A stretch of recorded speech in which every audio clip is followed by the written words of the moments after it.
Hello mga kabayan, magandang araw nga po pala sa inyong lahat. I-share ko nga lang pala sa inyo yung unang araw ko dito sa Bahrain. Alam niyo mga kabayan, sobrang hirap ng mga pinagdadaanan ko bago ako nakapunta dito. Yung tipong nawawalan ka na ng pag-asang magka-abroad dahil sa maraming requirements at sobrang haba ng proseso. Sabi nga nila, ganyan daw talaga pag skilled yung trabaho na applyan mo. So bali mga kabayan, to the long story short, at ito na nga ang pinakahihintay ko sa buong buhay ko. Nagpapasalamat nga pala ako ng buo sa ating may kapal dahil hindi niya ako binabayaan nung sa nag-apply pa ako at hanggang sa nakapunta na ako dito sa bansang Bahrain. Kaya ang masasabi ko sa mga nag-apply abroad, tiis-tiis lang at huwag susuko sa anumang hamon ng buhay. Dahil ika nga, kung sino yung gumawa ng mabuti sa kapwa ay siyang pinagpala.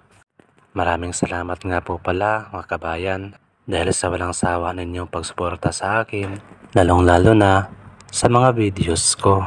Kung nagustuhan mo ang videos na ito, huwag kalimutang mag-like at mag-comment, mag-follow para updated sa mga videos na i-upload ko. Marami pong salamat mga kabayan.